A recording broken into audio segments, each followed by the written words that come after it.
हम दाखिल होते हैं उत्तर प्रदेश की राजनीति में। जात धर्म की राजनीति उत्तर प्रदेश की कड़वी सच्चाई है। बीजेपी की कोशिश है कि 27 के चुनाव में विकास मुद्दा हो जाए, लॉ एंड ऑर्डर मुद्दा बन जाए और इसके ऊपर हिंदुत्व का थोड़ा तड़का लग जाए। लेकिन फैक्ट यह है कि जात पात, ब्राह्मण वर्सेस ठाकुर, भगवा वर्सेस भगवा का सियासी फ्लेवर खत्म होने की बजाय और बढ़ता जा रहा है। शंकराचार्य अभिमुक्तेश्वरानंद सरस्वती पर पॉक्सो एक्ट में केस दर्ज होने के साथ इस लड़ाई का तीसरा पार्ट आज ही लॉन्च हुआ है। केस दर्ज होते ही सियासत और संत समाज फिर से खेमों में बटे हैं।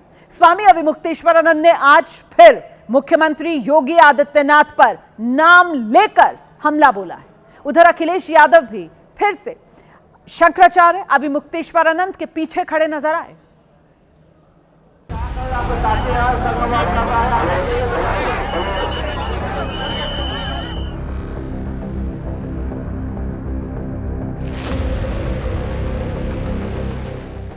क्योंकि ऐसे तमाम कालनेमी होंगे जो धर्म की आड़ में सनातन धर्म को कमजोर करने की साजिश रच रहे हैं। धर्म युद्ध जब शुरू हो गया, बम गोले तो सामने की ओर से आएंगे ही ना। नीच प्रहार होगा, इसकी कल्पना नहीं थी। शंकराचार्य नहीं लिख सकता। हर व्यक्ति हर पीठ के आचार्य के रूप में जाकर के जहां तहां वातावरण खराब नहीं कर सकता। उन मर्यादाओं का पालन सबको करना होगा।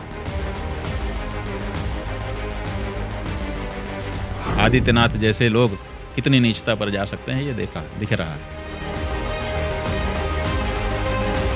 धर्म युद्ध शुरू है और वो परिणाम तक जाएगा। बीच में हम लोग नहीं रुकेंगे।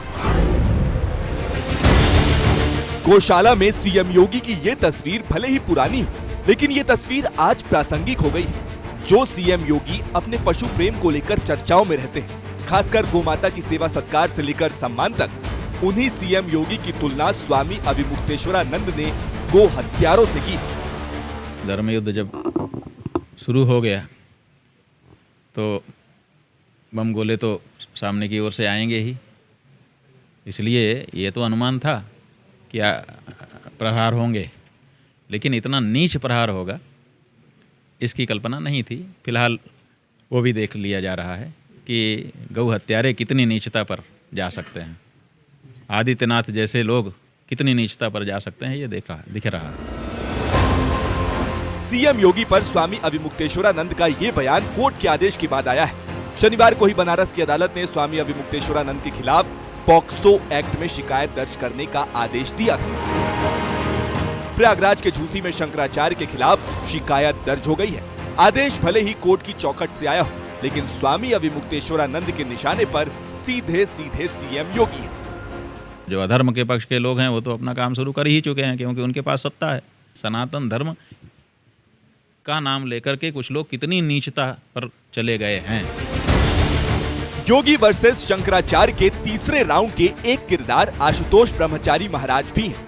भगवा चोला पहने आशुतोष ही वो याचिकाकर्ता हैं जिन्होंने पॉक्सो कोर्ट में अभिमुक्तेश्वरानंद और उनके शिष्यों पर नाबालिग बच्चों से यौन शोषण के आरोप लगाए हैं। वह दिन दूर नहीं कालनेमी, राक्षस कुकर्मी, तेरे इतने गंदे कर्म है, तुम्हें शर्म आ रही है? हमें तुम्हें नाम ले अपने मुंह से बार बार नाम लेते हुए भी। अभिमुक्तेश्वर जैसा राक्षस का तो इतिहास में नाम लिखा जाएगा कि ऐसा घिनौना कार्य है। ऐसे लोगों को तो फांसी लग जानी चाहिए। अगर स्वामी अभिमुक्तेश्वरानंद और उनके शिष्यों के खिलाफ आरोप सही पाए गए तो उम्र कैद तक की सजा हो सकती है। बीएनएस की धारा 351, 3, 6, 3, 16 और 17 के तहत मुकदमा दर्ज है, जिनमें 10 से 12 साल से लेकर उम्र कैद और जुर्माने की सजा है। स्वामी अभिमुक्तेश्वरानंद याचिकाकर्ता आशुतोष महाराज को हिस्ट्री शीटर और जगत गुरु रामभद्राचार्य का करीबी बता रहे हैं और आरोप लगा रहे हैं कि साजिश के तहत कार्रवाई की गई। अखिलेश यादव भी शंकराचार्य के सुर में सुर मिलाकर सीएम योगी पर निशाना साध रहे हैं। जिस तरह से मुख्यमंत्री का रुख है और मुख्यमंत्री की पुलिस काम कर रही है, जिस तरह से उन्होंने बटुकों के ऊपर और संतों सज्जनों के ऊपर लाठी पिछले दिनों चलाई थी, अपमानित किया था, उससे और पता है कि ऐसी संभावना का जरूर वो लाभ उठा सकते हैं। सबको पता है कि वो ये करेंगे। इसमें क्या कल्पना करनी है। हाँ, हम लोग तो तैयार बैठे हैं, कभी भी हम भागे हों तो बताइए। इस तरह का घटिया आरोप लगवाएंगे आप? इसीलिए मैं कह रहा हूं कि ये सरकार बचने वाली नहीं है। जनता ने तो अस्वीकार कर दी है सरकार, अब बस जनता इंतजार कर रही है कि कब वोट डालने का मौका मिलेगा। इसीलिए मैं कह रहा हूं कि जितनी पीड़ा बढ़ेगी उतना हमारा पीडे बढ़ेगा। शंकराचार्य और योगी की इस जंग को अखिलेश पीडीए के विस्तार के तौर पर देख रहे हैं। धर्म युद्ध से शुरू हुई जंग जाति रंग भी ले चुकी। माघ मेले में शंकराचार्य के कथित अपमान को विपक्ष ब्राह्मणों के अपमान से जोड़ चुका है। यूपी के सवर्णों में ब्राह्मण सबसे बड़ा वोट बैंक है। ये 8 से 10% है। 75 में से 31 जिलों की 115 सीटों पर ब्राह्मण वोट असरदार है। ब्राह्मण जिधर जाता है उधर ही सत्ता आती है। 2007 में बीएसपी, 2012 में एसपी और 2014 से बीजेपी इसका उदाहरण है।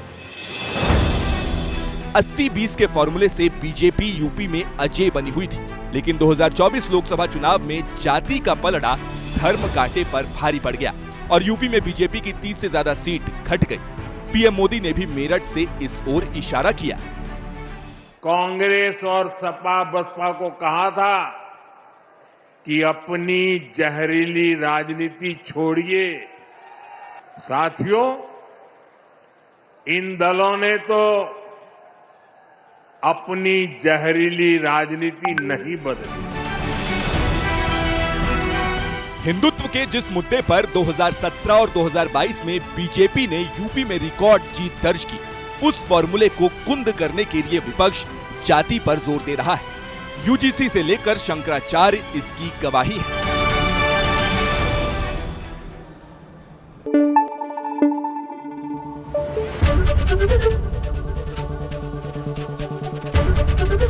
एबीपी न्यूज आपको रखे आगे।